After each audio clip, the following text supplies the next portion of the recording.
Hello friends, ഒരു question നോക്കിയാലോ. 5 years ago, the average age of Madhu and Rajan was 18. Now, if the average age of Madhu, Rajan and Venu is 24 years, then what is the age of Venu after 12 years? അപ്പോൾ 5 years ago, the average age of Madhu and Rajan ആണ് നമുക്ക് first തന്നിരിക്കുന്നത്. അപ്പോൾ അവരുടെ average age എത്രയാണ്? 18 ആയിരിക്കും. അപ്പോൾ മധു plus Rajan divided by 2 ആണ് 18 വരുന്നത്. അപ്പോൾ ഇവരുടെ ടോട്ടൽ ഏജ് എത്രയായിരിക്കും? ടോട്ടൽ ഏജ് കിട്ടണമെങ്കിൽ 18 × 2 ചെയ്യണം. അപ്പോൾ മധു പ്ലസ് രാജൻ = 18 × 2 ആണ് അവരുടെ ടോട്ടൽ ഏജ് ആയിട്ട് വരുന്നത്. അപ്പോൾ 18 × 2 എന്ന് പറയുമ്പോൾ നമുക്ക് എത്ര കിട്ടുന്നത്? 36 ആണ് കിട്ടുന്നത്.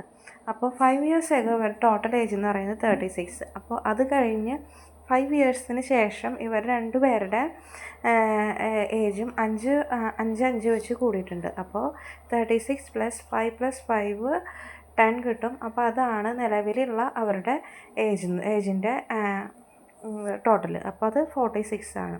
അപ്പോൾ ദെൻ മധു പ്ലസ് രാജൻ്റെ ടോട്ടൽ ഏജ് എത്രയായിരിക്കും? 46. അതുകൊണ്ട് തന്നെ മധു, രാജൻ, വേണു ഇവരുടെ 5 വർഷത്തിന് ശേഷം ഇവരുടെ ആവറേജ് ഏജ് എന്ന് പറയുന്നത് 24 ആണ്.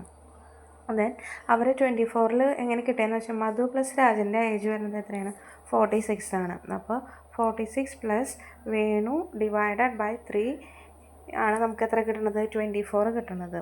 അപ്പം നമുക്ക് എന്ത് ചെയ്യാം? ഇത് നമുക്ക് ഇക്വേഷൻ ചെയ്യാം. 46 + വേണുവിനെ അവിടെ നിർത്തിയിട്ട് 24-നെ 3 കൊണ്ട് മൾട്ടിപ്ലൈ ചെയ്യുക. ദെൻ വേണുവിനെ അവിടെ നിർത്തിയിട്ട് 24 × 3 മൾട്ടിപ്ലൈ ചെയ്ത് കിട്ടുന്ന ആൻസർക്ക് 46 മൈനസ് ചെയ്യാം. അപ്പോൾ 24 × 3 - 46 ആയിരിക്കും ആരുടെ ഏജ്? ഇപ്പോഴത്തെ നിലവിലെ വേണുവിൻ്റെ ഏജ്. അപ്പോൾ എത്രയാണ് ആ ഏജ് എന്ന് നമുക്ക് നോക്കാം. എത്ര കിട്ടും നമുക്ക്?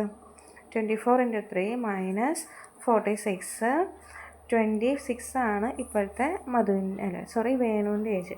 അപ്പോൾ 12 വർഷത്തിന് ശേഷമുള്ളപ്പോൾ വേണുവിൻ്റെ ഏജ് എത്രയായിരിക്കും? 26 + 12 38 ആയിരിക്കും 12 വർഷത്തിന് ശേഷമുള്ള വേണുവിൻ്റെ ഏജ്.